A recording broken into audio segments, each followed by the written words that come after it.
Far'un tusannu at-tasmiyatu li tilawatil Qur'ani walau min asna'i suratin fi salatin aw kharijiha wa li ghuslin wa tayammumin wa dabhin. Far'un ay hada far'un. Tusannu at-tasmiyatu, disunahkan membaca basmalah li tilawatil Qur'ani, untuk membaca Al-Qur'an. Walau min asna'i suratin, meskipun dari tengah-tengah surat. Fi sholatin, di dalam sholat, au kharijiha, atau di luar sholat. Wali huslin, dan karena untuk mandi. Wali huslin, dan juga untuk membasuh. Ini bisa dibaca huslin au huslin, dua-duanya sama. Wa tayammumin, dan juga untuk tayammum. Wa dabhin, dan juga untuk menyembelih. Ini maksudnya tambahan ya. Selain disunahkan ketika kita ingin berwudu, maka bismillah itu disunahkan juga ketika kita hendak membaca Al-Quran. Kemudian meskipun kita memulai membacanya itu dari tengah-tengah surat. Ini walau min asna'i suratin. Sebab nanti ada ulama yang berpendapat kalau kita membacanya dari tengah-tengah surat, maka kita tidak disunahkan bismillah. Ya, tetapi disunahkannya ta'awud. Jadi kalau kita membaca awal surat, a'udzubillahi minasyaitonirrajim, bismillahirrahmanirrahim, alhamdulillahirabbil alamin. Tetapi kalau nanti mulainya dari tengah-tengah surat, ada yang mengatakan kita membacanya a'udzubillahi minasyaitonirrajim langsung ayatnya. Sebab bismillah ini mayoritas disunahkan di awal surat. Ya, dari 114 surat yang tidak ada bismillahnya itu kan hanya satu surat Al-Bara'ah. Tetapi jumlah bismillah di dalam Al-Quran yang disunahkan tetap 114.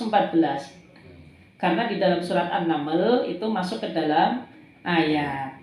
Ya, innahu min Sulaiman wa innahu bismillahirrahmanirrahim ala ta'alu alayya wa'tuni muslimin. Itu ya. Itu tetap ya.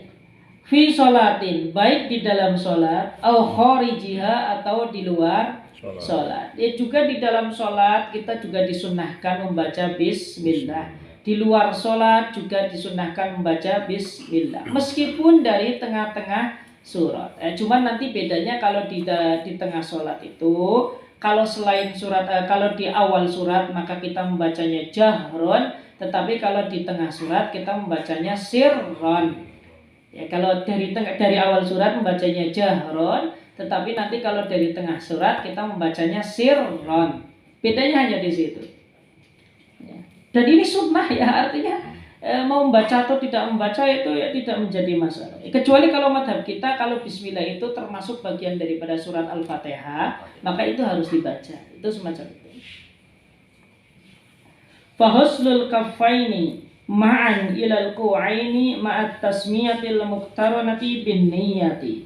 Setelah itu lalu kita membasuh kedua telapak tangan ma'an secara bersamaan ilal ku'aini sampai kedua pergelangan tangan, ma'at tasmiyati bersamaan dengan basmalah, al muqtarinati bin niyati yang bersamaan dengan niat.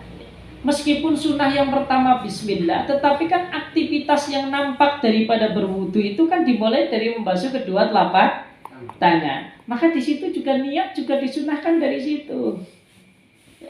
Tujuannya untuk apa? Supaya kesunahan ini dapat. Kesunahan ini dapat. Wa in tawaddo'a min nahwi ibrikin au alima tahrohuma lil ittibai. Meskipun berwudu itu lewat ibrik. Ibrik itu kayak teko itu ya, yang ada ininya. Ya kalau dalam bahasa kita ibrik itu ya bisa dicontohkan itu dengan pancuran ya, dengan keran. Ya meskipun kita itu berwudu menggunakan keran. Ya, au alima tahrohuma, atau kita yakin, alima itu yakin akan kesucian kedua telapak tangan kita. maka itu tetap disunahkan. Alasannya apa? Lil ittibai, karena mengikuti sunnah daripada baginda Rasul sallallahu alaihi wasallam. Lil ittibai ini maksudnya baik itu sunnah qauliyah, fi'liyah atau takririyah, ini sifatnya umum. Intinya lil ittibai ay ittiba'un nabi sallallahu alaihi wasallam. Maka nanti di dalam hasyiahnya bisa ditafsiri ay lil khabari fihi dan lain sebagainya. Karena ini sifatnya umum, baik itu sunnah fi'liyah, qauliyah ataupun takririyah. Fasiwakun ardon fil asnani dhahiran wa batinan wa tulan fil lisani lil khabari sahihi laula an asyqa ala ummati la amartuhum bisiwaqi inda kulli wudu'in ay amra ijabin. Dan juga setelah itu, ya setelah membasuh kedua telapak tangan dimulai dengan siwak. Ardon, batasan lebarnya, ya fil asnani dhahiran wa batinan, di semua gigi, baik bagian dalam ataupun bagian luar. Ya nanti ini bagian untuk lebarnya. Jadi mulainya nanti dari kanan, kiri, tengah, kanan, kiri, baru tengah, baik bagian dalam dan bagian luar itu semacam itu. Bagian luar itu yang nampak ketika kita itu tersenyum ya. Bagian dalam itu adalah bagian yang berada atau yang mengarah kepada rongga mulut. Itu hukumnya sunnah. Watulan fil lisan, adapun memanjangnya itu di dalam lisan. Jadi lisan juga itu ikut disiwaki, baik bagian atasnya maupun bagian bawahnya ya secukupnya, dan ini pun bagi yang mampu. Lil khabari sahihi, karena dasar hadis sahih yang berupa laula an asyqa ala ummati la amartuhum bisiwaqi inda kulli wudu'in. Maksudnya adalah laula an asyqa ala ummati, andai saja ya, hal ini tidak memberatkan, atau andai saja aku tidak memberatkan kepada umatku, la amartuhum bisiwaqi, maka akan aku perintahkan mereka untuk bersiwak inda kulli wudu'in, setiap kali melaksanakan wudu. Ya, jadi ini ai amro ijabi, maksudnya adalah perintah wajib. Jadi Nabi ketika mengatakan la amartuhum, maka akan aku perintahkan kepada umatku, yang dimaksud dengan perintah di sini adalah perintah yang arahnya itu ke arah wajib. Kalau dalam bahasa kita, maka akan aku wajibkan. Ya, tetapi perintah ini akhirnya diarahkan bukan untuk perintah wajib, tetapi lebih mengarah kepada perintah sunnah.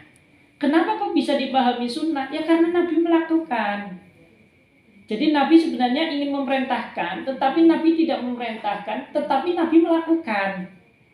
Ya sehingga amar ini, kata-kata Nabi la amartuhum itu dipahami sebagai perintah, namun yang diarahkan kepada sebuah kesunahan. Itu perintah yang diarahkan kepada sebuah kesunahan. Kemudian ini wayahsulu bikulli khashinin walau binahwi khirqatin au asnanin au isnanin, boleh ya. Kemudian kesunahan itu bisa kita dapatkan bikulli khashinin, dengan setiap sesuatu yang kasar. Ya, tidak mesti harus pasta gigi, tidak mesti harus arok, tidak mesti harus lain sebagainya. Bahkan dengan menggunakan kain pun boleh. Walau binahwi khirqatin au isnani, meskipun dengan sehelai kain, sehelai kain, au isnanin, atau semua jenis kayu, itu ya boleh ya. Wal udu abdulu min ghairihi, adapun kayu ud abdulu min ghairihi, lebih utama daripada yang lainnya. Wa ulahu dzurihit thayyibi, yang paling utama daripada kayu adalah durihit thayyibi, kayu yang memiliki bau semerbak dan wangi. Wa abdaluhu al-araqu, yang paling utama adalah kayu arok. La bi usbu'ihi walau khashinatan, tidak dengan jari-jari orang tersebut, walau khashinatan, meskipun jarinya kasar.